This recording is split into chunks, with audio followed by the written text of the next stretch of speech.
Përshëndetje të nderuar, kërkojmë falje në radhë parë për vonesën, po shpresojmë në mirëkuptimin tuaj. Falenderojmë të gjithë studentët pjesëmarrës, profesionistët e fushës për cilën jemi mbledhur sot, kolegët e mi, miqtë e mi të dashur, edhe një herë kërkojmë falje për vonesën. Andaj qëllimi i temës së sotme është sepse logopedët mirën me trajtimin, identifikimin dhe vështërsitë e fëmijëve në shkrimlexim. Qëllimi i arsyes që sot jemi mbledhur këtu është që studentët të përgatiten për identifikimin dhe trajtimin sa më të mirë të këtyre fëmijëve dhe bashkëpunimin me logoped ekspert të fushës caktuar. Andaj, për një fjalë rast i ftoj dekanin e shkencave sociale, zotri Hysen Kasumin. Faleminderit shumë.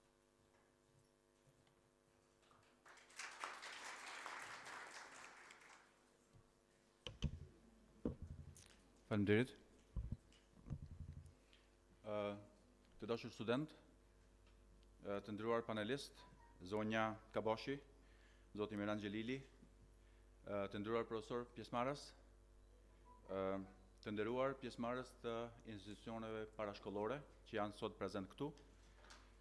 Më lejoni që në emrin tim personal, në emrin të po ashtu të dekanatit të shkencave sociale, Kolegjit AAB, të përgëzoj të gjithë student të klubit të debatit dhe po ashtu të ulëmtimit për iniciativën e ndërmarrë, sidomos për të çështje bukur e ndihshme për shoqërinë tonë. Një herët po ashtu falenderoj zonjën Kabashi dhe zotin Xhelili për gatishmërinë e tyre për të qenë sot këtu me ne, për të shkëmbyer përvojat e tyre si specialistë të fushës.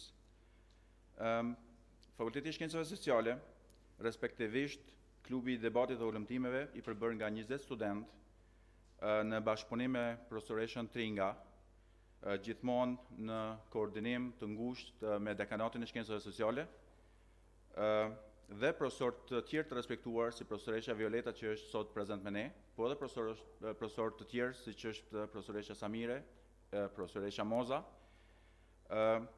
Çdo vit akademik përpilon një agjendë të aktiviteteve studentore dhe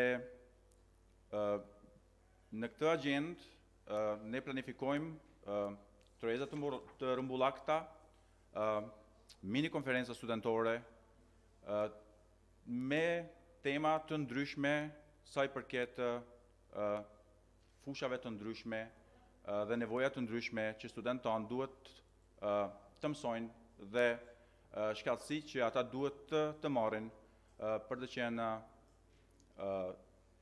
më të mirë në punën e tyre në të ardhmen. Andaj, edhe debati sotëm, po ashtu besojmë se është i organizuar për këtë qëllim. Faleminderit për pjesëmarrjen edhe një herë, suksese të gjithëve, sidomos panelistëve dhe studentëve që janë prezant sot. Faleminderit. Ftojmë zotrin Xhelili që të ndajë me ne përvojën e tij në fushën e logopedisë.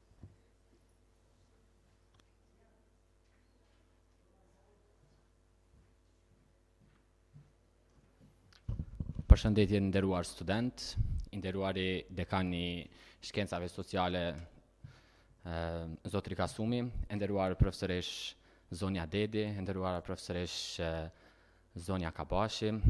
Kam nderin dhe kënaqësinë që sot me ju të diskutojmë për rëndësinë dhe rolin e logopedëve në identifikimin e vështirësive në të folur në familjen e hershme, si dhe identifikimin e vështirësive në të folur në moshën shkollore. Para se të tregojmë rëndësinë dhe rolin e logopedëve në identifikimin e vështirësive në të folur, fillimisht dua të ndaj me ju një eksperiencë të 5 vite më parë ku unë si student i logopedisë, kur vendosa të marr iniciativën për studiuar logopedinë, kishte shumë pak njohuri në lidhje me logopedin dhe rolin e logopedit në kontributin e zhvillimit të fëmijëve me vështirësinë të folur, duke mos anashkaluar kështu edhe punën e gjeneratave të para të logopedëve, të cilët kanë marrë iniciativë për ta sjellë logopedinë deri ku është sot. Atëherë, logopedia është një disiplinë shkencore e cila merret fillimisht me parandalimin, identifikimin, diagnostikimin dhe trajtimin e të gjitha çrregullimeve që kanë të bëjnë me gjuhën, të folurin, komunikimin, zërin, gëlltitjen, si dhe shkrimin dhe leximin. Logopedi, si profesionist, mund të punojë i pavarur si dhe në kuadër të ekipit multidisiplinar në fushën e personave me aftësi të kufizuar. Dihet se zhvillimi gjuhësor fillon që nga momenti kur fëmia vjen në jetë. Mirëpo janë dy faza determinuese që e ndajnë zhvillimin e gjuhës. Është faza paralinguale, ose ndryshe e njohur si faza paragjuhësore dhe faza linguale. Në faza paralinguale shënohet me klitjen e parë apo zërat që fëmia i përdor si forma të hershme të komunikimit. Më pastaj kalohet te vokalizimi i zërave që lind me gëzim dhe pa të mësuar në muajin e dytë deri në muajin e katërt. Pastaj kalohet te ekspansioni i zërit fonematik, ku lind përmes lojës dhe kënaqësisë, pra fëmia përdor diku rreth 120 shenja fonologjike, që fillon prej muajit të 5 deri në muajin e 6.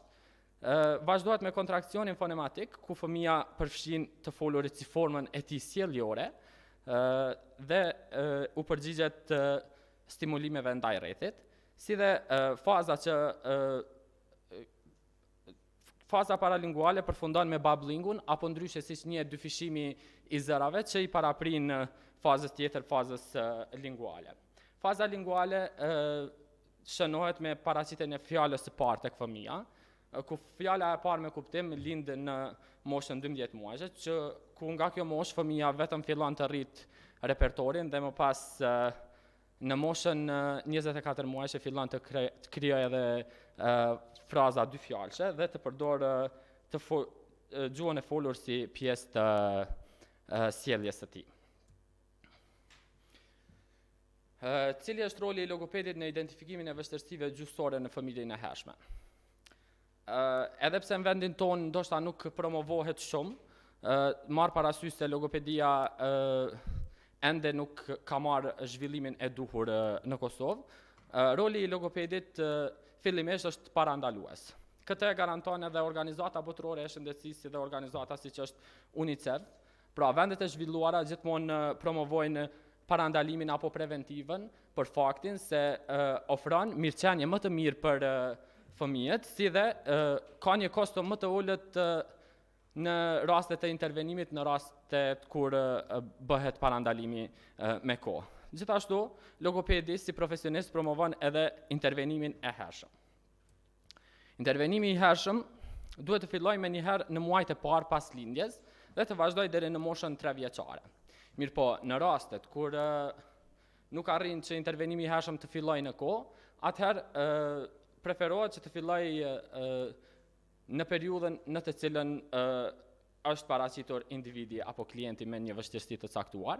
Mirëpo, gjithmonë të marrë për bazë jo zhvillimin sipas moshës kalendarike, por zhvillimin sipas nivelit të funksionalitetit të individit. Që intervenimi i hershëm garanton sukses, këtë e tregojnë edhe studimet që janë realizuar në botë, mirëpo me që më ka rastis të punoj në organizatën Down Syndrome Kosova në kuadër të programit të edukimit dhe intervenimit të hershëm, mund të ndoj edhe disa përvoja me juve më pastaj.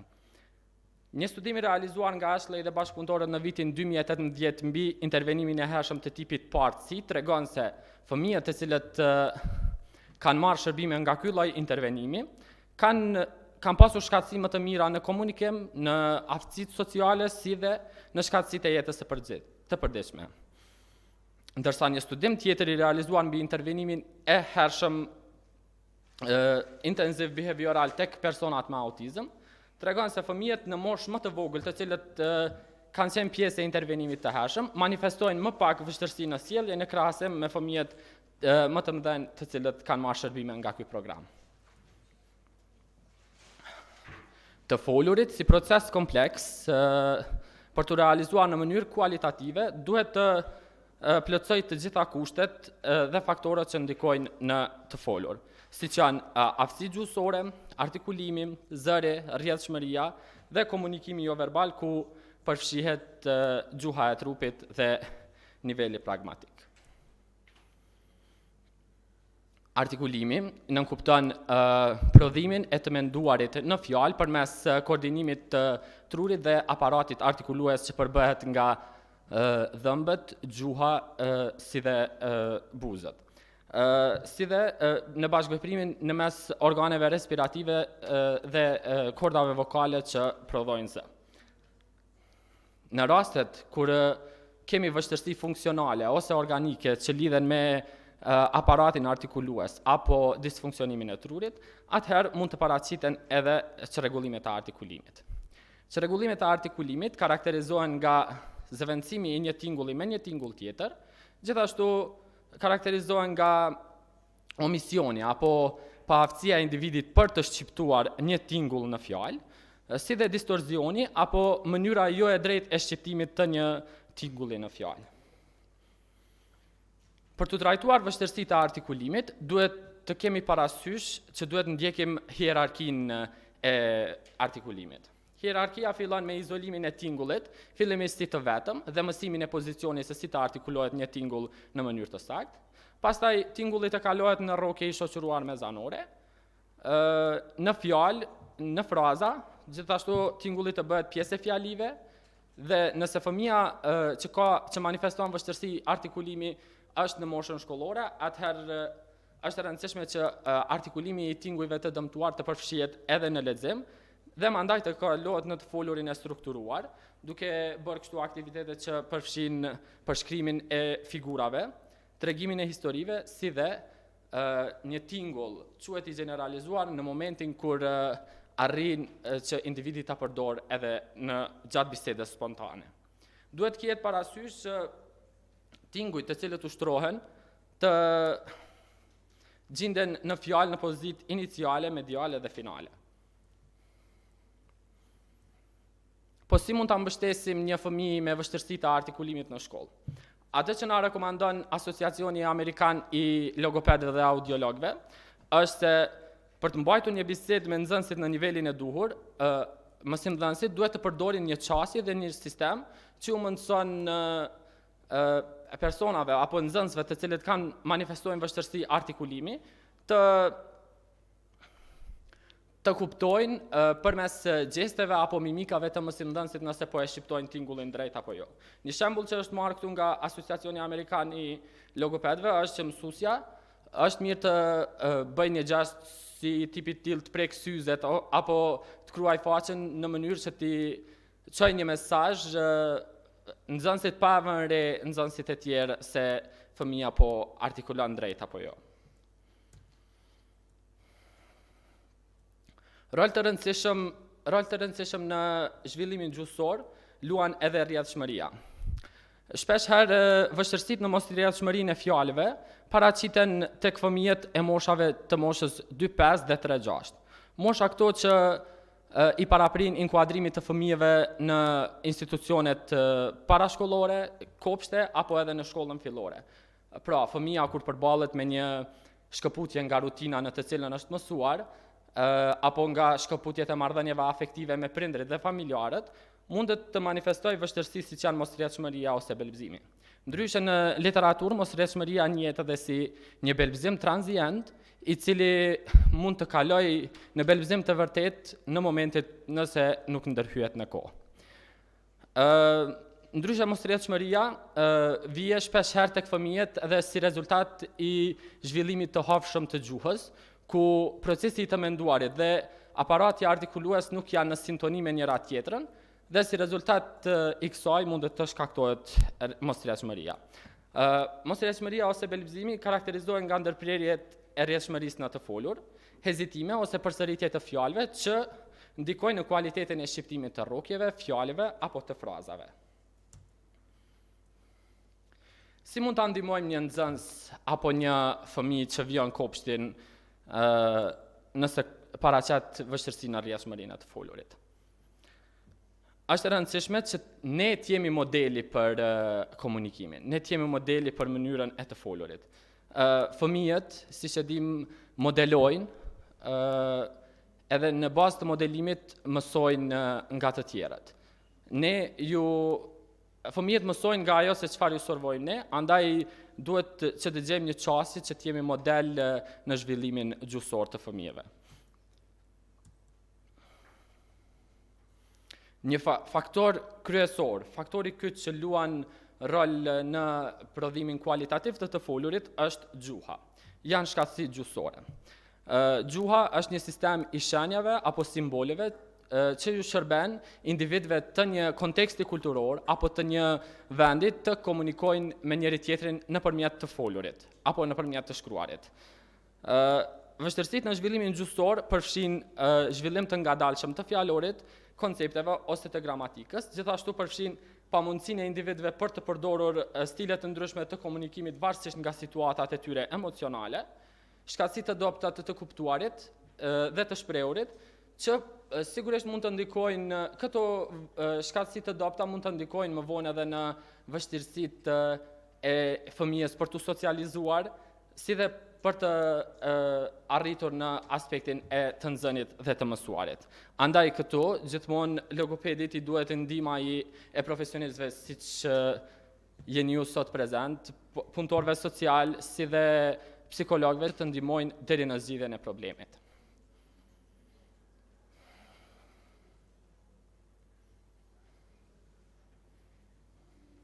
Si mundemi ta ndihmojmë një fëmijë i cili ka vështirësi në zhvillimin gjuhësor, apo manifeston vonesa në zhvillimin e etapave të hershme gjuhësore.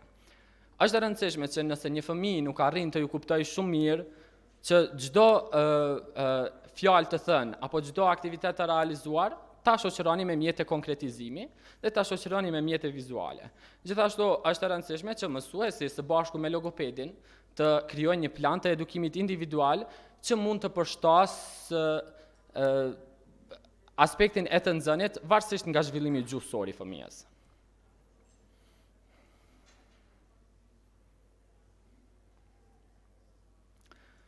Një faktor tjetër që ndikon në prodhimin e të folurit kualitativ është edhe zëri.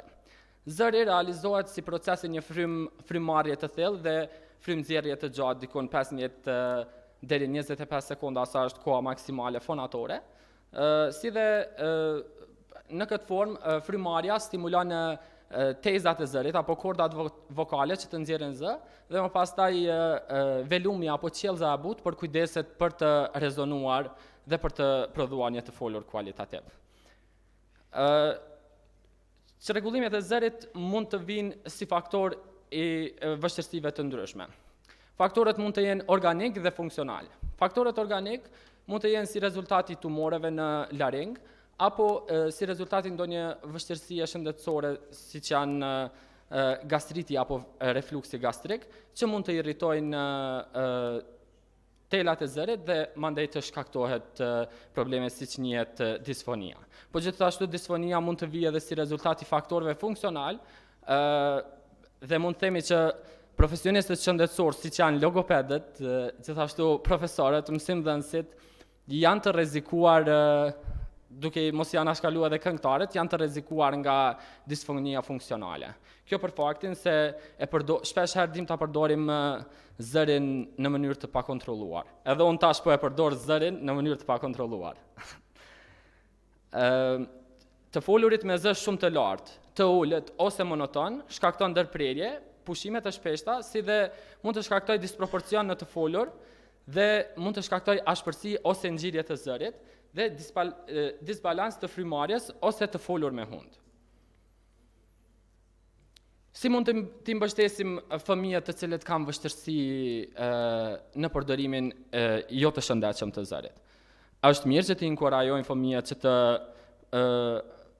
përdorin zërin në mënyrë të shëndetshme, pa bërtitur dhe pa bërë zëra qesharak qysh fëmijët shuhen të bëjnë duke tentuar ta imitojnë njëri tjetrin ose duke imituar zëra të ndryshme të kafshëve apo të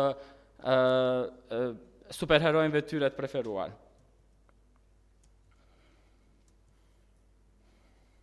Pjesë e një prodhimit të folurit është edhe komunikimi jo verbal. Komunikimi jo verbal përfshin respiracionin, gëlltitjen, pragmatikën dhe komunikimin alternativ. Pragmatika nënkupton përdorimin e duhur të gjuhës, përdorimin e duhur të gjesteve, reagimet e duhura emocionale varësisht ndaj situatave dhe varësisht ndaj komunikimit i cili i ofrohet individit. Por pjesë e komunikimit është edhe komunikimi augmentativ alternativ, i cili fatkeqësisht në fushën tonë terapeutike nuk është edhe shumë i përhapur për faktin që ndoshta mund të themi se është një formë e cila është kogja e kushtueshme. Komunikimi alternativ augmentativ mund të jetë i shoqëruar me teknologji, i shoqëruar me gjysmë teknologji dhe pa teknologji. Aktualisht në vendin tonë funksionon vetëm komunikimi alternativ përmes mbështetjes gjuhësore përmes figurave, i njohur si PECs. Mirëpo komunikimi alternativ me teknologji nuk është i pranishëm akoma në vendin tonë. Si mund të mbështesim zhvillimin pragmatik në klasë me fëmijët? Klasa dhe ambientet e ndryshme sociale mund të inkurajojnë fëmijën që të zhvillojë disa faktorë pragmatik si që janë kontakti me sy, përgëzimet, bisedat e gjata, gjithashtu të zhvillojë gjuhën e trupit, mbajtjen e radhës dhe organizimin e hapësirës në të cilën ndodhet fëmija. Shpesh herë konsiderojmë se vështirësitë në folur i shkaktojnë vetëm faktorët ambiental, siç përmendet kohëve të fundit ndikimi i teknologjisë negativisht në zhvillimin gjuhësor. Teknologjia nuk është të ndikon negativisht në zhvillimin gjuhësor nëse përdoret në mënyrë të pakontrolluar. Nëse përdoret në mënyrë të kontrolluar, më falni. Mirëpo në shumicën e rasteve, teknologjia mund të ndikojë ndryshe te secili fëmijë në rritjen e tij, sepse gjithë secili prej fëmijëve ka individualitetin e tij të zhvillimit dhe te disa fëmijë mund të zhvillojë shumë mirë edhe një gjuhë tjetër, por te disa fëmijë mund të shkaktojë edhe konfuzitet sa i përket zhvillimit të gjuhës amtare.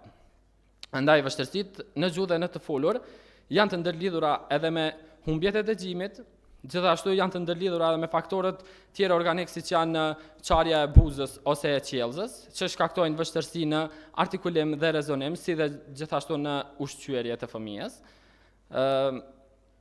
si dhe paralizat cerebrale dhe vështirësitë e tjera motore dhe vështirësitë në të nxënë. Vështirësitë më të shpeshta në të nxënë që hasen kryesisht në fëmijët e nivelit shkollor, siç janë të njohura me disleksia, disgrafia dhe diskalkulia. Gjithashtu vështirësitë e gjuhës dhe të folurit mund të ndërlidhen edhe me faktorë tjerë siç është autizmi, vonesat në zhvillim që vijnë si rezultati një disfunksionimi të trurit, lëndime traumatike të trurit dhe problemet të tjera të zhvillimit, siç njihen edhe vështirësitë që kanë prejardhje gjenetike siç është sindroma Down.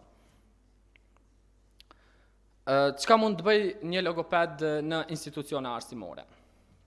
Atëherë, logopedi në institucione arsimore mund të mbështesë fëmijët në aktivitetet e klasës, të ndihmojë në bashkëveprimin social gjithmonë duke marrë këshilla nga profesionistë që janë të specializuar në cognitive behavioral therapy.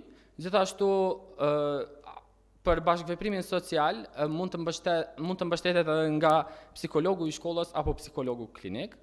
Fëmijën mund ta mbështesë në shkrim lexim duke përshtatur programet varësisht nga shkatësitë gjuhësore që manifeston fëmia dhe në aspektin e të mësuarit. Idea që njihet ndryshe si ligji për edukimin e personave me aftësi të kufizuar apelon që fëmijët e moshës shkollore që manifestojnë çrregullime të komunikimit është mirë të marrin shërbime brenda shkollës, për faktin se ndikojnë negativisht në performancën arsimore të fëmijëve. Më vonë do të ndajmë edhe një studim të cilin kam realizuar së bashku me kolegën time Entelën në atë se si ndikon aftësitë gjuhësore receptive ekspresive në performancën akademike tek fëmijët e klasëve të para.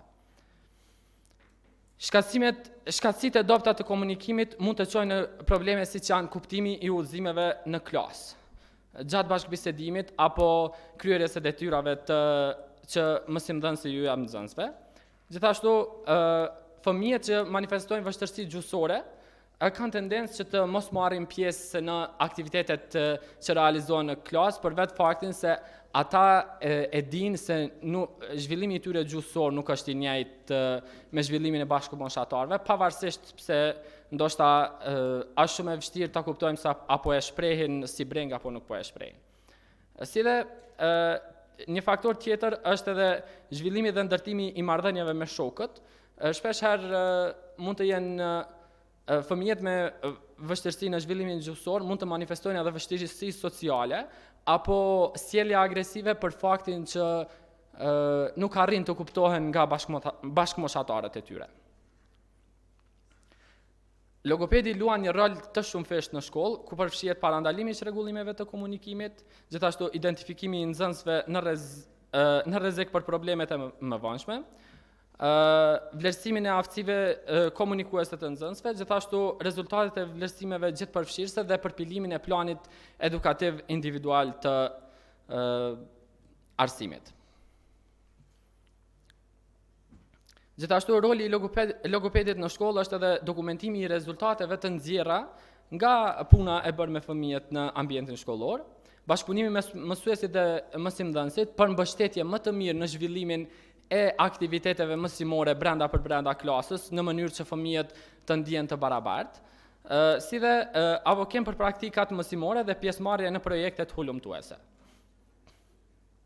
Tani do të ndajmë ju disa studime të realizuara në Kosovë në lidhje me që kanë lidhje direkt me logopedinë dhe me aspektin e të folurit. Studimi që kam realizuar unë së bashku me kolegën time është për ndikimin e gjuhës receptive dhe ekspresive në performancën akademike. Ky studim është realizuar me rreth 60 nxënës të klasëve të para në shkollat fillore të qytetit të Gjilanit, ku fëmijët të cilët kanë dalë me rezultate, kanë performuar me rezultate më të larta në testin e gjuhës receptive e ekspresive, kanë pasur sukses më të lartë në shkollë në krahasim me fëmijët të cilët kanë performuar, kanë pasur rezultate më të ulta në testin e gjuhës receptive e ekspresive, ku kanë pasur sukses më të ulët në shkollë. Gjithashtu mund të themi se shpeshherë e folura, mund të themi gjithherë e folura lidhet me nivelin emocional të individit. Shpeshherë ne kur jemi të gëzuar, dim të shprehemi më shumë ose më pak, ose mund të ndodhe kundërta, kur jemi të zemruar ose të nervozuar, shprehemi më shumë ose më pak. Një studim i realizuar për ndikimin e emocioneve në gjuhën ekspresive të adoleshentët tregon se adoleshentët manifestojnë vështirësi në gjuhën ekspresive dhe receptive, varësisht nga niveli emocional i tyre. Këtu kolegja ime ka nxjerrë edhe dallime gjinore, ku thotë se gjinia femërore në momentet kur është e zemruar, tenton të komunikoj sa më pak sa i përket gjuhës ekspresive në krahasim me gjinin mashkullore që kanë dhënë rezultat tjetër, ku tregojnë se fëmijët, adoleshentët meshkuj janë më ekspresiv në momentin kur janë të nervozuar. Nuk e di sa pajtojeni apo jo me këtë konkludim, po këto janë rezultatet që kanë dalë nga dhënat e mbledhura nga kolegja Elina. Gjithashtu, shpesh herë si logoped promovojmë rëndësinë e kopshtit dhe rëndësinë që ndikon kopshtin në zhvillimin gjuhësor të fëmijëve dhe në zhvillimin psikofizik të fëmijëve. Andaj, nga kjo ka lindë edhe ideja për të realizuar hulumtimin se si ndikon përkujdesja e tepruar e prindërve në zhvillimin gjuhësor të fëmijëve. Shpesh herë prindrit kanë tendencë në kulturën tonë që mos të dërgojnë fëmijën e tyre në kopsht për faktin që fëmija po sëmuret dhe po merr më pak benefite në krahasim me ndoshta ato viruset e shpeshta që mundet me ataku një imunitet i fëmijës. Mirë po, ky studim ka treguar se përkujdesja e tepruar e nënës ndikon është e barabartë me neglizhimin që mund t'ja bëjë nëna një fëmije. Andaj, për këtë arsye është shumë e rëndësishme që fëmia që nga mosha e hershme të përballet me një rutinë sa i përket zhvillimit të tij, që do ta mbështes atë edhe në fushën e zhvillimit social, por edhe në fushën e zhvillimit gjuhësor. Ju faleminderit për vëmendjen.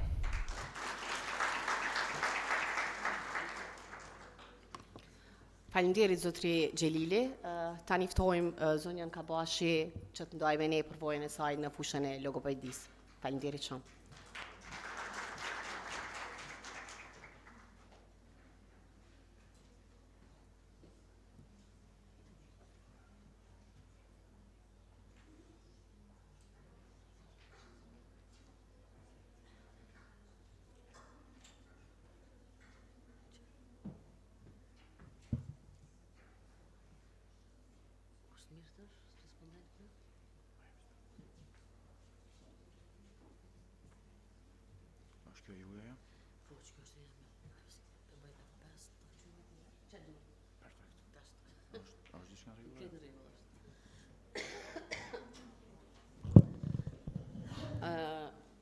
Përshëndetje, unë jam Ligjëratë Kabashi, jam logopede me profesion.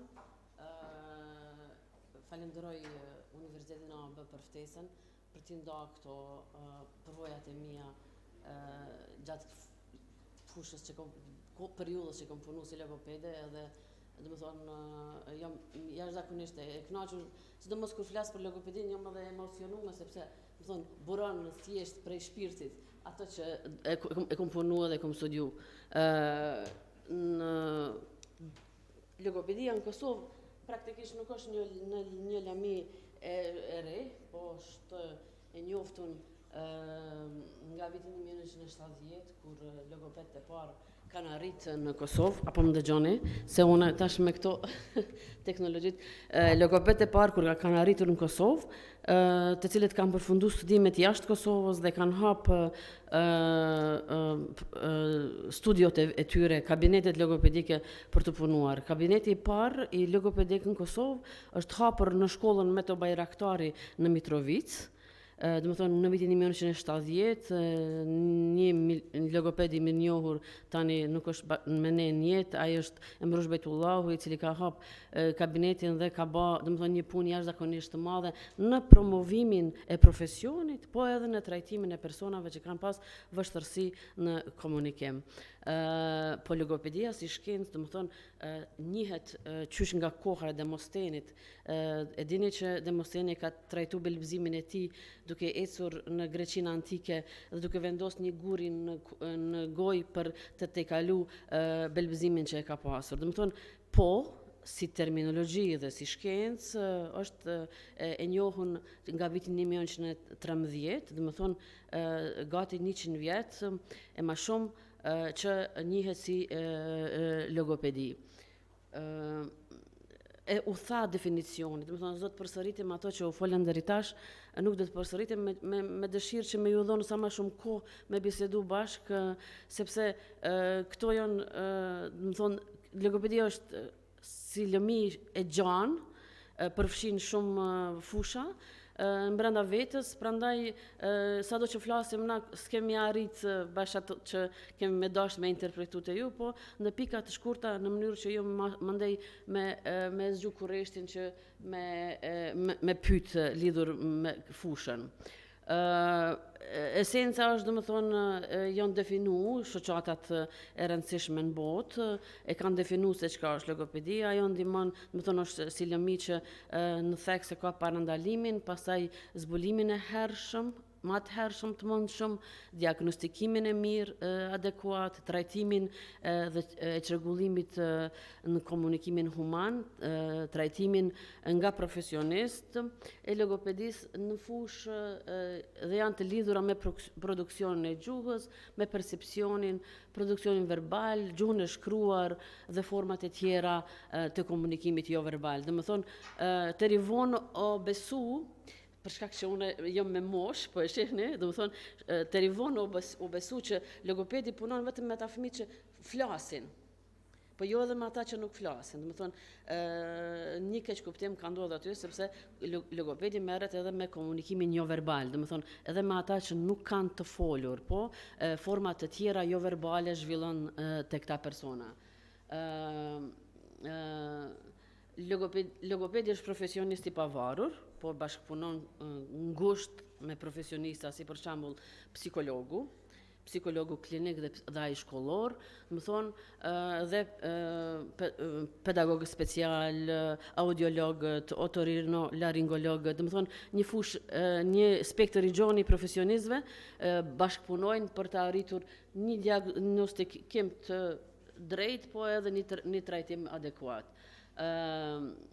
Disiplinat bazë në logopedi, do të thonë thash që logopedia është fushë gjanë, po disiplinat bazë janë, do të thonë afazioni, një prej çrregullimeve që trajtohet nga logopedi, pastaj dizartria, çrregullimet zhvillimore në të folur dhe gjuhë, çrregullimet e zërit, ato që përmendi kolegu Xhelili, pastaj çrregullimet në rrjedhshmërinë e të folurit, e që njihet tek ne si belbëzim, pastaj çrregullimet në të ushqyer dhe ngëlltitje, do të thonë logopedi merret edhe me trajtimin e personave që kanë vështirësi në të ngëlltitje, e që në terminologjinë shkencore njihet me emrin disfagi.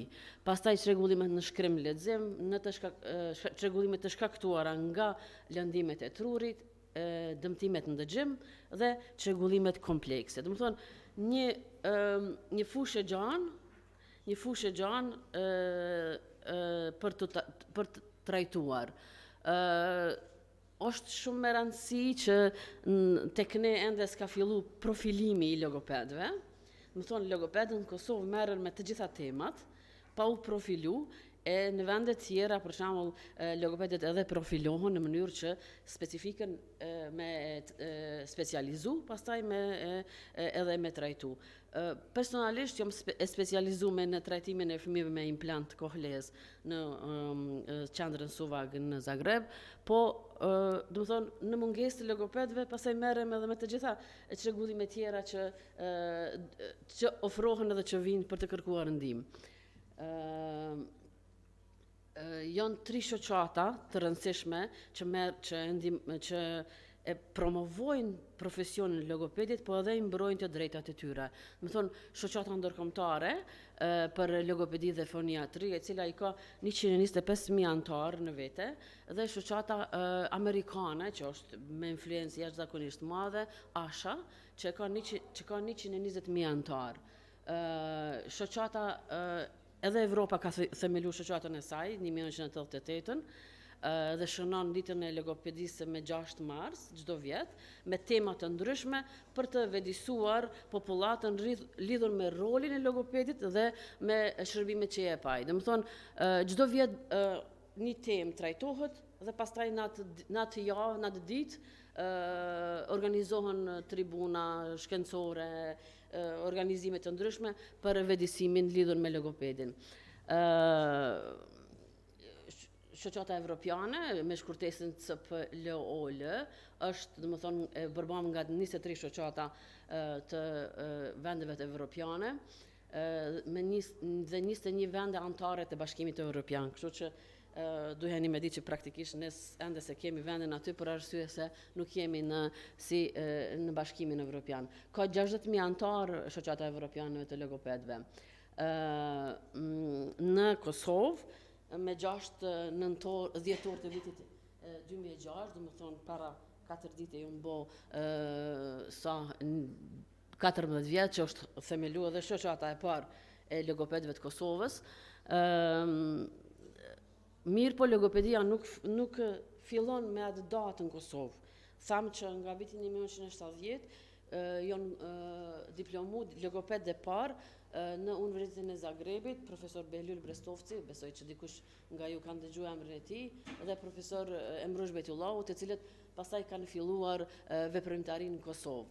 Po, në vitin 1985 në Kosovë është hap qendra e parë logopedike në kuadër të qendrës klinike universitare, një qendër moderne, me pajisje dhe logoped në numër të mjaftueshëm për të trajtuar çrregullimet e personave që kanë vështirësi në komunikim. Dhe në vitin 1989, unë pak po hin histori që me ditë ju se si duket logopedia në Kosovë, si o duk dhe si duket tash, më thonë, 1989 është mbajt kongresi i pari logopedve të shtetit të atëhershëm. Më thonë, po me ndikimin e normalisht njerëzve që kanë pas influencë në logopedi. Studimet e logopedisë sipas organizatës, sipas shoqatës evropiane, në Evropë janë dikon 172 studime në universitetet ndryshme të logopedisë. Do të thonë, 26 programe janë si në universitetet pavarura, 68 si njësit pavarura, 59 programe janë në mjekësi, 12 programe në psikologji dhe 7 programe në edukim special ose në lingvistik, varësisht prej vendit se si organizon studimin e logopedisë. Njoni, do të thonë, kjo është përballja demografike në aspektin se sa logoped janë për kokë të banorit. Do të thonë, natyrisht që ne jemi shumë largë dhe jemi mjaft keq në raport me shërbimet që duhet më dhonë dhe mungesa e logopedve vazhdimisht vrehet. Vetëm një ilustrim, Kroacia ka logopedin nga vitin 1965 dhe një studim i ka treguar aty në vitin e kaluar se duhet të hapin një deg tjetër një universitet për të mbuluar nevojat që ka shteti në raport me personat që kanë vështirësi në komunikim. Do të thonë, mungesa e logopedve në Kosovë, në rajon është evidente. Po, për shembull, më së miri në këtë aspekt qëndron Franca, e cila në 62 milion banor ka 15.000 logoped. Do të thonë, raporti për një logoped në kokë të banorit është 4.000 banor në një logoped, që është, më thonë, mjaft e kënaqshme, një prej shteteve më të zhvilluara në aspektin e fushës logopedisë. Kjo është, s'po shihet për shkak dritave, kjo është qendra, kjo është, do të thonë, departamenti ku është zhvillu logopedia në Kosovë nga 1983, po ajo tash është në funksion diçka tjetër, nuk shërben si shërbim logopedik.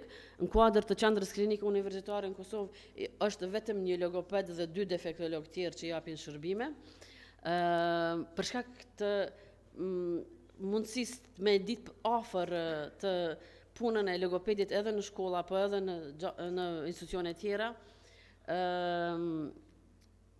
në shkolla në Kosovë nuk ka asnjë logoped që aktualisht punon. Nuk ka asnjë logoped në institucione parashkollore që punon. Përjashtu institucionet private, të cilat kanë në mënyrë sporadike institucionet parashkollore, po mendoj, që kanë në mënyrë sporadike ndoj logoped, mirë po baza juridike ose legislacioni i Kosovës nuk e njeh logopedin si profesion në shkolla. Prandaj është vështirësi e theksuar që ata edhe të punësohen për momentin. Unë jam mohikanja e fundit që kam punu me një shkollë. Më thonë, nga vitin 1992 deri në 2000 kam punu në shkollën speciale për fëmijë me dëmtime ndëgjim prizren, si logopedi, dhe prej atëherë s'ka ma logoped. Më thonë, asnjë logoped në institucione shkollore nuk është për momentin, që është, dhe më thonë, është fatkeqësi shumë e madhe, edhe për vetë fëmijët që shkojnë në shkollë, po edhe për mësimdhënësit të cilët kanë nevojë me pas një këshill, me pas një person me cilin mund të këshillohen lidhur me të folurit e fëmijëve që i kanë në klasë. Logoped, besoj që e dini, po kjo është pak më në detaje, punojnë në shumë sfera, në klinika, në shtëpitë shëndetit, në departamentet të otorinolaringologjisë, foniatrisë, pediatrisë, neurologjisë, psikiatrisë, institutet për shëndet mental dhe këshillimore, pastaj në institute geriatrike, do të thonë për pleqt, për të moshuar, qendrat për rehabilitim mjekësor, qendrat për edukim, arsimim dhe rehabilitim, po kjo është vetëm si duket, si dashur duket, po në fakt është mungesë e logopedëve në të gjitha këto. Institucioni për rehabilitimin e personave me paralizë cerebrale, me dëmtime intelektuale, me autizëm, institucione parashkollore, shkolla fillore, normalisht ligji lejon që të punojnë në studio private dhe në qendra të ndryshme për hulumtim. U fol për logopedin shkolla, unë do të marr kohë. Kam bërë një analizë të situatës, dhe më thonë në statistikat e vitit 2018-2019 për shkolla, dhe më thonë, të Ministrisë Arsimit, janë dikon 342.352 nxënës në sistemin arsimor të Kosovës. Organizata botërore e shëndetësisë thotë që dikon 10% e personave kanë aftësi të kufizuar. 10% e tyre, po, më duhet mikrofoni, po. 10% e tyre kanë, dhe më thonë, vështërsi, kanë aftësi të kufizuar. Aftësia kufizuar normalisht që e ndikon edhe komunikimin, për shkak se nëse është dëmtimi në dëgjem, nëse është autizmi, nëse është dëmtimet intelektuale, dhe më thonë, çfarëdo lloj aftësie kufizuar ka nevojë që të ketë afër një në mesin e profesionistëve edhe një logoped në mënyrë që ta ndihmojë zhvillimin e komunikimit, të parandalojë çrregullimet. Po një numër jashtëzakonisht i madh i fëmijëve, e që është 20% sipas të dhënave që po ndodhin në fund, 20% e fëmijëve në sistem të arsimit, që i bën në Kosovë me qenë dikon 68.470 nxënës, që mund të kenë ndonjë lloj të vështërsisë në mësim.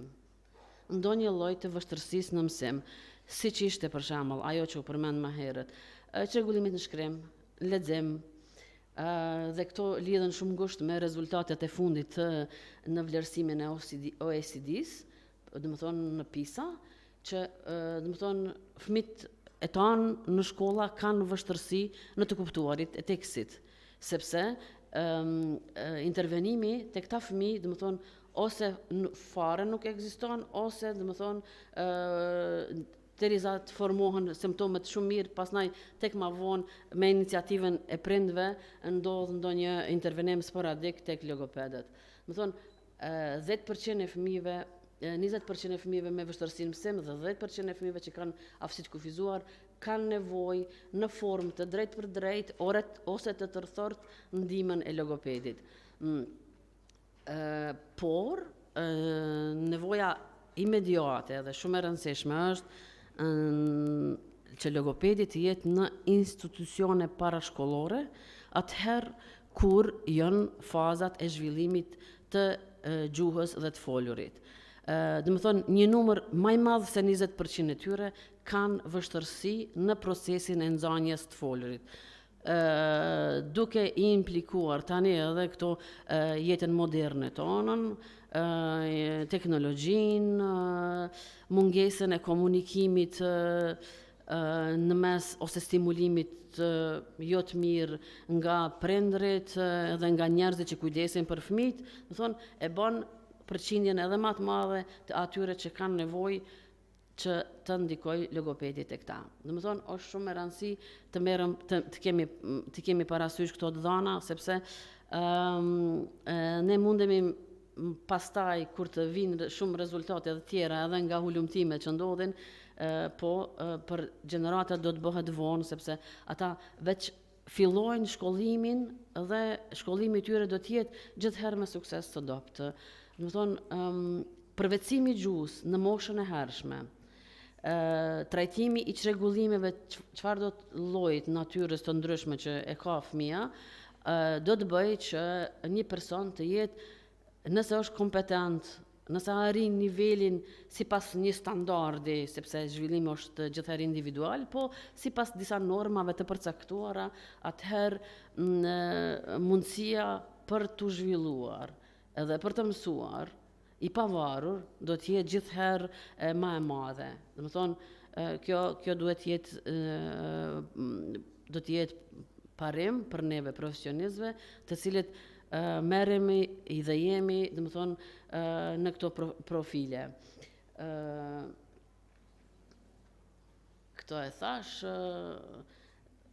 logopedia si lëmi dhe si shkencë është duke u zhvilluar në hovë shumë të madh, dhe duke ju falenderuar edhe këtyre teknologjive të reja, domethënë me përdorimin e mjeteve matëse, instrumenteve matëse eksakte dhe precize në logopedi, domethënë kulumtimet që ndodhin, rezultatet e fituara mund të pranohen me siguri të plotë, dhe kjo mundëson përparim të theksuar në praktikën logopedike duke përfshi diagnozën dhe rehabilitimin. Domethënë, në botë jashtëzakonisht në nivel të lartë është zhvillimi i logopedisë. Faleminderit për vëmendje, unë nuk kam më shumë.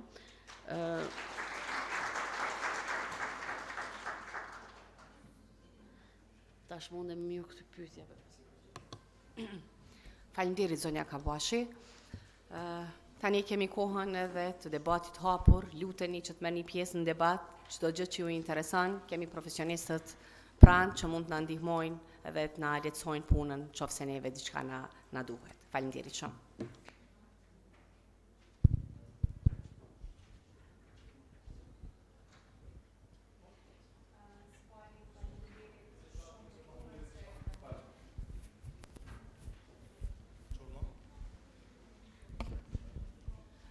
Së pari faleminderit shumë për punën që e bëni. Faleminderit shumë për punën që e bëni, pasi që e thatë edhe ju vetë është mungesë e logopedëve në vendin tonë. Pyetja ime për juve si profesionist është sa janë të informuar dhe të edukuar edukatorët edhe mësuesët që janë për institucionet tona. Faleminderit në pyetje. Po, tash, sa sakt nuk e di, po e di që, për shembull, ata që kanë marrë, që kanë studiu në Universitetin e Kosovës, e që kanë pas një lanë që ka pas emrin elementet e logopedisë, ata edukatorë janë kompetent me identifiku vështërsitë e fëmijëve. Për t'i referu pastaj te logopedi. Dhe kjo është shumë e rëndësishme, sepse unë e di që në mënyrë të përgjithshme ne identifikojmë vështërsitë në kuptimin nëse ato janë dukshme. Po ato që janë dukshme normalisht edhe ne si logoped kemi, duhet me bënë një analizë të thellë për të ardhurit e përfundimi. Mirë, po në fakt kjo kompetencë profesionale të edukatorët duhet të vazhdojë edhe më tutje, që ata në çdo universitet që studiojnë për edukator, po edhe mësimdhënës edhe psikolog, sepse edhe psikolog në Kosovë, ma e keq është që pediatrat nuk dinë me identifiku. Nuk ka një pediatër që e referon te logopedi ose e referon nëse ka logopedin e njeh personalisht, po nuk e referon në mënyrë të drejtë, sepse pediatri analizon gjendjen shëndetësore, po shëndet është edhe komunikimi. Faleminderit shumë. Nëse më lejohet, kisha dashur ndërlidhem pak me këto që tha kolegja zonja Luljeta. Realisht mësimdhënësit, edukatorët që kuadrat e reja të edukatorëve që kanë në kuadër të ligjëratave kanë marrë njohuri mbi logopedinë ose edukimin special si disiplinat veçanta. Mirë po, ne si organizatë jo qeveritare Instituti Kosovar për Logopedi ka marrë shpeshherë iniciativa dhe ka realizuar pilot projekte për të ndërgjegjësuar qytetarët edhe për të promovuar punën e logopedit edhe në trajtimin e vështirësive në të folur në moshat shkollore. Në fundin e vitit 2017, ne si institut kemi realizu një projekt në shkollën fillore të komunës Obilisit dhe komunës së Fushë Kosovës, ku realisht projekti ka pas për qëllim promovimin e logopedisë përmes sesioneve logopedike në shkollë, si dhe sesionet informuese për mësimdhënësit. Mirë po, fatkeqësisht nuk mundemi shpesh herë me nda këtë punën tonë të logopedit edhe prej politikave që realizohen në institucionet tona, qyshe ceku edhe profesoresh Luljeta, që normal shpesh herë ndoshta tash s'mundemi të themi që nuk ka logoped, nuk ka kuadra të reja të logopedve, po thjesht mungon një sistemim, mungojnë specializimet e veçanta edhe shpesh herë logoped akoma nuk po munden me e gjetë vetën aty ku duhet.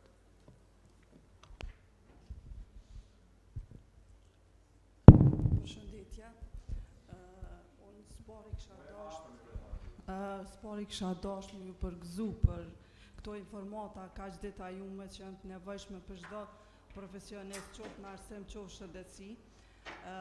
Mirë po, spari ju kisha drejtu me një pyetje juve, zonja Luljeta, duke ditur faktin se ju jeni edhe zyrtare në Ministrinë e Arsimit.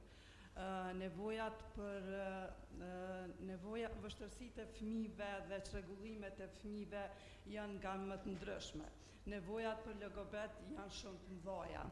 Edhe ne di mirëfilli faktin që edhe siç thatë edhe ju, që këta logoped nuk janë të inkorporuar në asnjë institucion arsimor. Atëherë ju si Ministria e Arsimit, më falni, a keni hartu ndonjë strategji se si me inkorporu këta logoped në shkolla ose qerdhe ose institucione parashkollore. Kur dihet, po thamë që nevojat janë imediate sa i përket këtij aspekti. Faleminderit. Faleminderit për pyetjen. Unë këtu kam marrë pak si logopede, po do të përgjigjem gjithsesi në pyetjen, në kuptimin që ka ndodhur një transformim i rolit të logopedit dhe domethënë nga 2012 kur kanë filluar logopedë të ri dhe tani që janë logopedë të ri, ata janë licencuar nga Ministria e Shëndetësisë dhe konsiderohen si profesionistë shëndetësor. Prandaj Ministria e Arsimit nuk ka hartu asnjë dokument sepse ata për arsyen e vetme sepse konsiderohen se janë profesionistë shëndetësor. Domethënë, unë jam nga gjeneratët e vjetra të logopedëve, unë kam titullin profesor logoped dhe kryesisht domethënë kam punuar edhe në shkollë dhe njihet domethënë ideja që logopedët të punojnë në shkolla, po ja që nuk ka ndodhur që për arsye që është keq interpretu ky licencimi i logopedëve nga Ministria e Shëndetësisë dhe ata konsiderohen të gjithë si profesionistë shëndetësor, e që domethënë aktualisht nuk ka ndonjë lëvizje.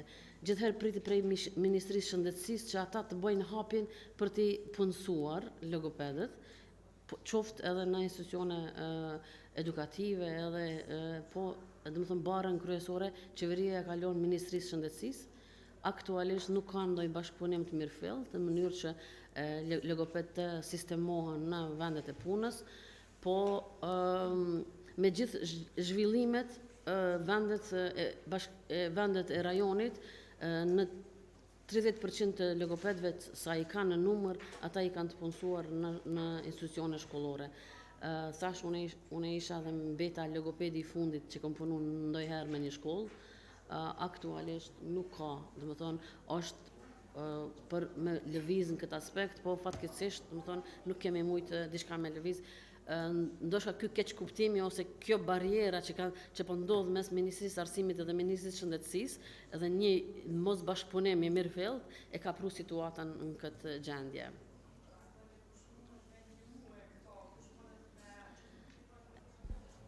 Kush mundet E ndihmon qeveria e Kosovës. Ish dashur qeveria e Kosovës me ndihmu. Unë mendoj që mos qeveria e Kosovës janë aktar të Ministrisë të Arsimit edhe të Ministrisë Shëndetësisë. Po, ashtu. Ministrat ashtu. Ata që duhen më qenë më aktiv në këto procese. Po thamë edhe një herë, nevojat janë shumë të mëdha për logoped, për inkorporimin e ty në institucione, se logoped ka, për deri sa të gjitha ato kolegje që i kanë produkta logoped, për shembull janë licencu, atëherë pse është e domosdoshme me mu kriju këfar kaosi sa i përket punës logopedve. Edhe siç po duket s'ka interesim prej asnjënës palë me ndërmarrë diçka në këtë mes. Po, edhe unë jam pajtimit, po. Edhe unë jam ndimit juaj. Kërkoj falje, më lejoni, sepse më duket tani po kalojmë në një nivel pak më tjetër, jo shumë profesional, në kuptimin e asaj, më tepër për çështje politike. Domethënë thjesht është çështje politike kjo që ne po insistojmë, apo jo, profesoresh? Kështu që unë besoj që profesoresha e dha përgjigjen për këtë çështje, më doja që dikush tjetër nëse ka një pyetje më edukate sa i përket. Po, të lutem. Po. Me që çështje politike punën e logopedit. Puna e logopedit absolut nuk ka të bëj me politikën, ka të bëj me shëndetësinë dhe ka të bëj me arsimin. Kjo është një çështje që duhet mu diskutu edhe mu debatu, nuk ka nevojë pse me neglizhu. Qëra janë për mu vlerësu këto debatet që organizohen, për mi ngrit këto çështje që janë për mu diskutu edhe janë për mu debatu, janë të nevojshme mu debatu. Po, çështja ministrive, zonjë, çështja ministrive pastaj është çështje pak më e lartë se ajo çfarë ne mund bëjmë këtu. Duhet prej këtij niveli mu ngrit zone, unë mendoj që këto debate duhen me kontribu asaj që nesër mu ngrit zone për rolin e këtyre nevojën e rolit këtyre logopedëve në për institucione. Gjithsesi, prandaj jemi ne këtu. Na folëm të dy bashkëfolësit shumë mirë na informuan sa logoped çu po funksionojnë në Kosovë, mirë po ku janë ata ku e kanë vendin. Shumë saktë. Probleme. Po, edhe s'ka të bëjë me politikën, t'jeni shumë të sigurt. Faleminderit.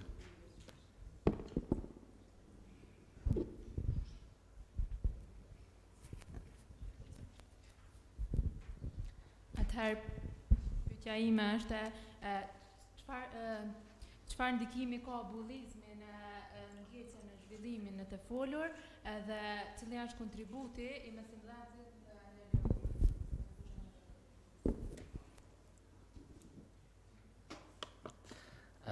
Zakonisht statistikat edhe studimet tregojnë që më shumë një vështirësi që manifeston nxënësi ose individi, ai nxënës është i predispozuar që të jetë pjesë e bullizmit, se shpesh herë për arsye të artikulimit jo drejt fjalëve ose për vështirësi siç janë belbëzimi, sidomos në vendet e pazhvilluara, ndikon që ata persona të cilët manifestojnë vështirësi në gjuhë, të jenë predispozuar prej bullizmit. Ndoshta kisha me thonë më mirë çfarë ndikimi ka logopedit e mësimdhënësit se sa në të kundërtën mësimdhënësit të logopedi, për vetë faktin që e ceka edhe më herët gjatë prezantimit që logopedi mund të jetë një profesionist i cili ndikon direkt në përshtatjen e mënyrës qasjes së mësimdhënësve ndaj fëmijëve apo nxënësve që manifestojnë vështirësi të folur. Shpesh herë gjatë praktikës time klinike kam ataku edhe mësimdhënës që realisht ju mungon informimi sa i përket vështirësive të folur, po gjithashtu edhe nuk kanë një qasje të mirë ndaj personave që manifestojnë vështirësi të folur, po edhe vështirësi të leximit edhe të shkrimit. Shpesh herë jemi ballafaquar me ato se mësimdhënësit një fëmijë disleksik e gjykojnë edhe stigmatizojnë si një fëmijë dembel, po që nuk lidhet me pjesën se fëmia është dembel apo jo, po thjesht fëmia ka nevojë të punojë sipas një plani individual të arsimit. Mirë po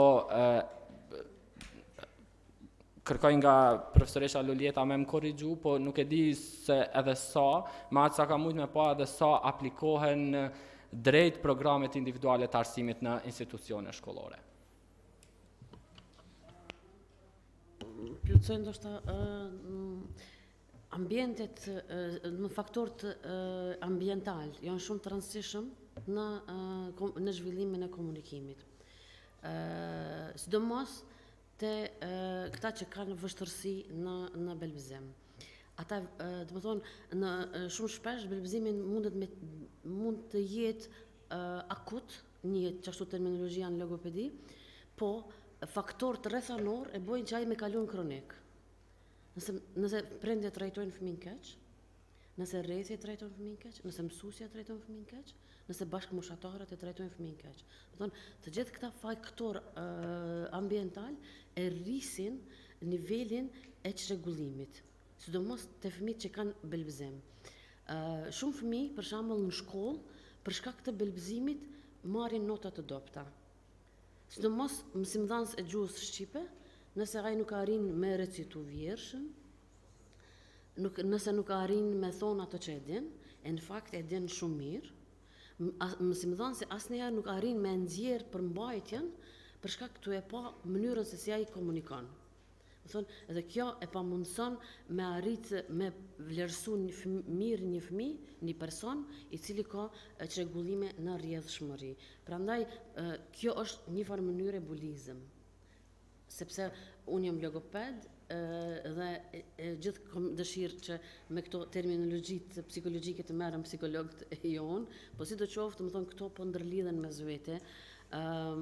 Prandaj është, do të thonë, shumë e rëndësishme qasja e drejtë ndaj fëmijëve, po këto asnjëherë personi nuk mundet me i ditë vetë nëse nuk ka kontaktu një profesionist. Prandaj kontakti me logopedin në çdo formë, në mënyrë të drejtë për drejtë ose në tërtërthort, duhet të jetë i pranishëm atëherë kur vrehet çrregullimi ose kur ka të bëjë me një person tjetër që ka afër e don ta ndihmoj, duke ndihmuar, domethënë e vështirëson situatën. Se për shembull po e ilustroj thjesht, shumë prindë që vinë që kanë fëmijë me belbizim, fjalia e parë e tyre është po i them fol ngadale.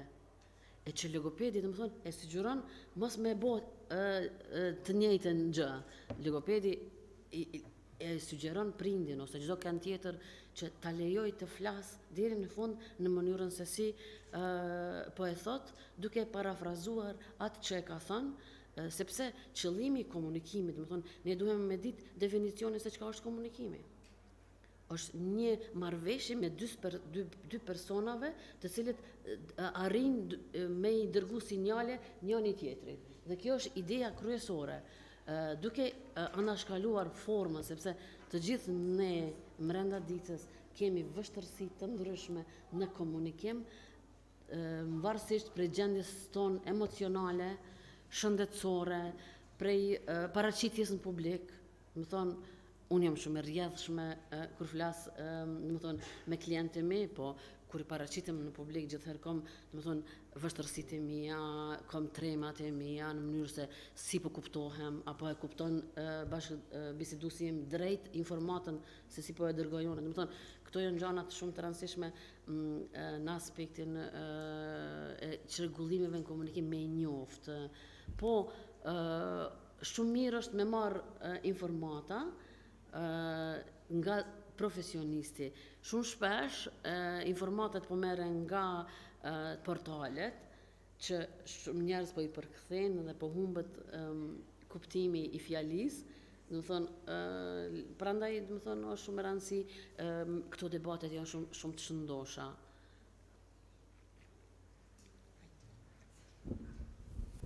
Përshëndetje, pikëspore ju uroj mirëseardhje dhe faleminderit që jeni në mesin e tonë.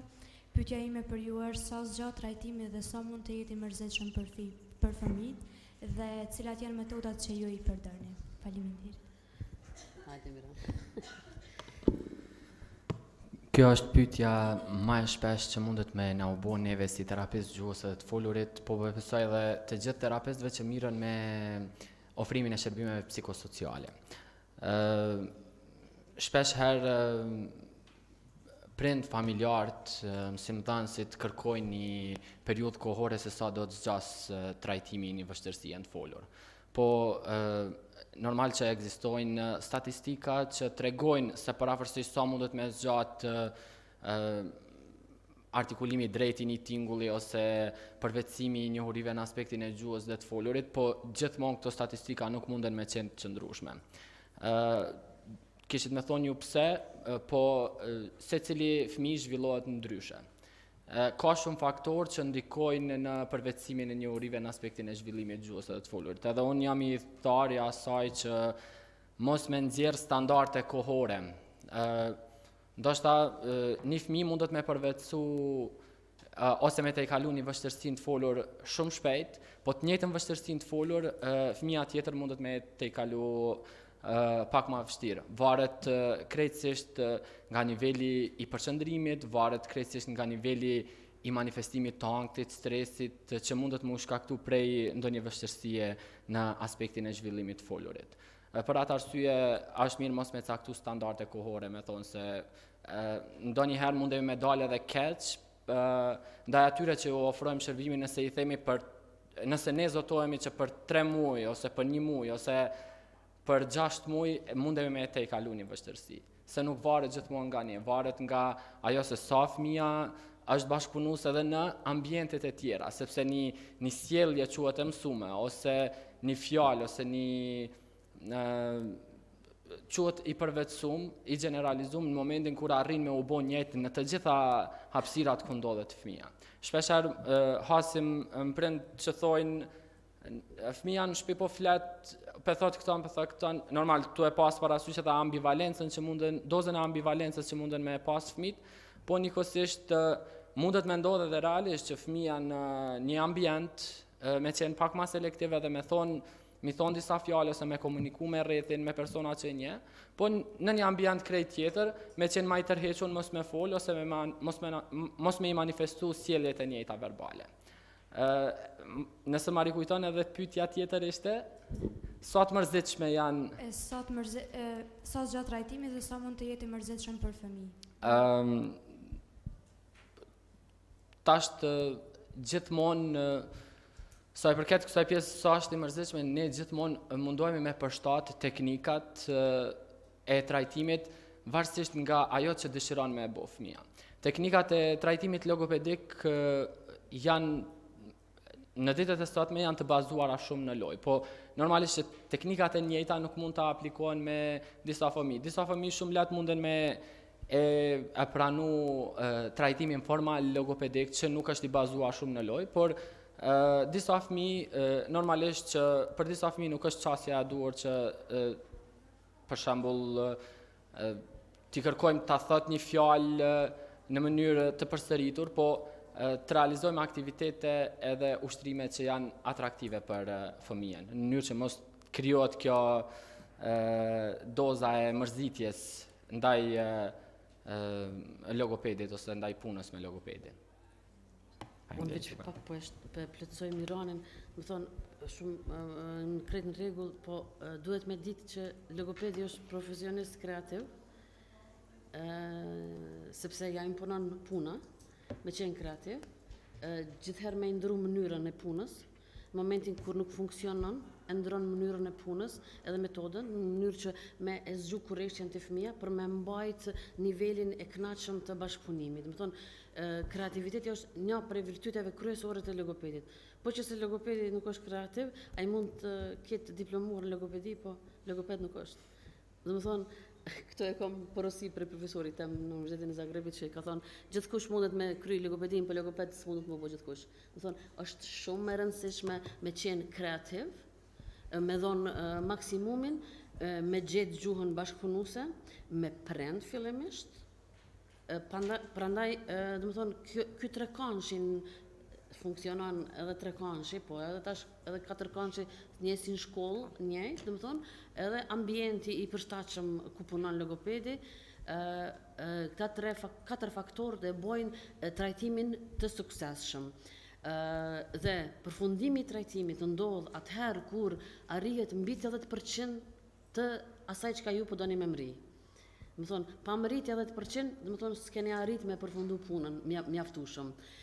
sepse në ambiente shtëpisë me udhëzime të mira përfundohet edhe pjesa tjetër që është, domethënë, pastaj domethënë fëmia edhe vetë shumë shpesh i arrin ato objektivat të cilat i keni përcaktuar bashkë. Prandaj puna e logopedit mirëfillt nuk është asnjëherë monotone. Dhe fëmia gjithherë vjen me dëshirë të logopedi. Nëse nuk ndodh kjo, atëherë fëmia mërzitet tek në seansat e hershme, domethënë edhe tenton të hiq dorë nga puna. Profesorish, nëse më lejohet edhe një pyetje, nëse e kemi Në rregull, dekani deshti diçka me u ndërlidh, kështu që Po. Atëherë, për arsye të kohës se kemi shumë të limituar kohën, ne kërkojmë falje se fillon pak me vonesë, megjithatë do të kemi vetëm jo më shumë se 2 pyetje. Kërkoj falje, po ju tashmë i keni bërë 2 pyetje, dikush tjetër që s'ka fol fare, po të lutem. Po, patjetër, po. Edhe pastaj pyetja do të jetë edhe për ju. Përshëndetje dhe faleminderit për gjitha këto informacione. Pyetja ime është si mund të ndodhë belbëzimi për një kohë të caktuar. Për shembull, deri në moshën 3 vjeç ka qenë mirë me të folurit, domethënë nuk ka belbëzu, mirë po pas ardhjes të fëmijës dytë në familje, kanë filluar ato belbëzimet mirë po për një kohë të caktuar. Cilat mund të jenë shkaqet edhe arsyet e kësaj? Faleminderit. Realisht, sa i përket kësaj, ne i cekëm pak më herët cilët faktor mundet me ndiku në paraqitjen e mosrjedhshmërisë ose këtij belbëzimit transient, që mundet me u paraqit edhe me kalu për një kohë të caktuar, normal, siç e ceku edhe profesorish Luljeta, nëse qasja e prindërve ndaj fëmijës është e duhura. Mirë po, e tham, një prej faktorëve ishte mosha kur fëmia inkuadrohet në institucionet parashkollore ose shkollore, po mundet me qenë edhe si faktor kur fëmia ka krijuar një marrëdhënie të fortë atashimi ndaj me prindin, edhe për këtë arsye ardha e një fëmie tjetër në jetë mundet konsiderohet se mundet me paraqit po këtë pjesë e din më mirë psikologët, po që belbëzimi mundet me u paraqit edhe si rezultat i faktorëve që lidhen me mjedisin edhe faktorëve psikologjik. Fëmijëve në moshën 3 deri në 5 vjet kanë belbëzim. Po, ma vonë ata e reduktojnë sepse kjo është belbëzimi akut, në kuptimin që për shkak të emocioneve, për shkak të ambientit të rrethit, nga 10 fëmijë, domethënë dikun 5-6 belbëzojnë ose kanë marrin thus, që thonë në popull të ne. Po, pasaj ma vonë në moshën e vonshme mbesit një numër i vogël i personave, 1% e tyre arrin, domethënë në belbëzues të përhershëm. Nëse s'marrin trajtim. Nëse marrin trajtim, ata gjithherë din me përdor teknikat për me të i kalu belbëzimin. Po të lutem, më duket ishte ju tani? Po?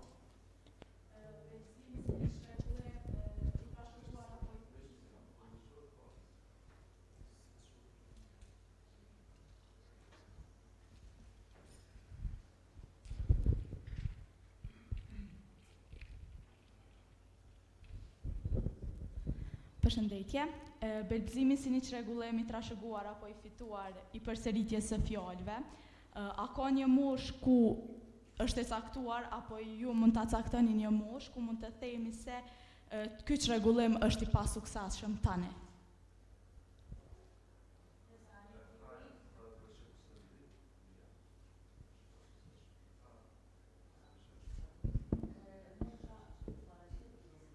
Është mosha 3 deri në 5, atëherë paraqitet në masë të madhe. Po është një belbëzim që te i kalon për shkak se nuk është belbëzim domethënë i formuar. Dhe shumë fëmijë belbëzojnë në atë moshë, po nëse trajtohen mirë nga ambienti, ata e te i kalojnë. Po nëse ambienti është faktor që vështërson situatën, për shembull shqetësimi i madh i nanës. Shumë shpesh e bën që fëmia me përjetu thellë belbëzimin, edhe doza e belbëzimit me u rrit në masë të madhe. Ose keq trajtimi, sepse traumat e ndryshme, për shembull, shumë shpesh prind bojnë asi trajtime të këqija ndaj fëmijëve duke e fajsu fëmin, duke e fajsu bashkëshorti bashkëshortin. Dhe më thonë, vinë deri te situata duke gjetë fajtor të ndryshëm. Po belbëzon daja, po belbëzon agja, nga ana e burrit belbëzon, nga ana e nanës. Më thonë, secili prej tyre gjen fajtor të ndryshëm për me e justifiku situatën, po pa u marrë në mënyrë të drejtë me fëmin, pa e lyp personin adekuat i cili mund ta ndihmoj procesin. Po, e dini, tash është reduktu, po unë punoj logopede tani e 30 vjet. Tani e 30 vjet. Do më thonë, kur kam fillu me punu si logopede, njerë më kanë ardhur me idenë që kanë shku tek disa njerëz që merren me magjie të gjana të ndryshme, e tek vonë, do më thonë, masi belbëzimi u formu mirë, kanë ardhur te une. Do më thonë, kjo ka qenë, se ka qenë kultura. Çdo gjë ndodh në kulturën. Edhe trajtimi, edhe mënyra se si ne bashkëbisedojmë, edhe mënyra se si ne, do të thonë, këtë ndodh në kulturën. Po, është fati mirë që gjanat po shkojnë duke u reduktu, edhe nga fshati më i thellë tani e lypin logopedin. Nga fshati më i thellë, që është shumë me rëndësi me u evidentu kjo. Sepse ai nuk beson në gjana tjera, po beson në profesionist. Po nuk e ka bo këto dikush tjetër, po e kemi bo na profesionist që i kemi trajtuar në mënyrë të rregullt, edhe në mënyrë, do të thonë, kemi dhënë informata, edhe kemi vedisu njerëz, edhe do të thonë, vetëm për këtë arsye ka ndryshuar gjendja. Do të ndryshojë edhe matutje, po duhet të kemi profesionistë të mirë, të sinqertë, që dojnë profesionin e tyre. Do të thonë, me rëndësi është me dash profesionin. Atëherë, unë e di që interesimi është shumë i madh për pyetje, megjithatë unë sapo njoftova më përpara që koha është shumë e limituar. Pas këtij debati tonë është një debat tjetër, tashmë në vijim. Unë falenderoj të dy specialistët, ekspertët e kësaj lëmie, të dy logopedët. Ju falenderoj edhe një herë klubin e debatit, të gjithë studentët që ishin pjesëmarrës, gjithë pjesëmarrësit e institucioneve parashkollore. Ne do të shihemi përsëri me debate, nëse jo me logoped, me gjithë dëshirën, me specialistë fushave të tjera. Faleminderit që ishit prezent, suksese. Krejt kush ka met pa përgjigje,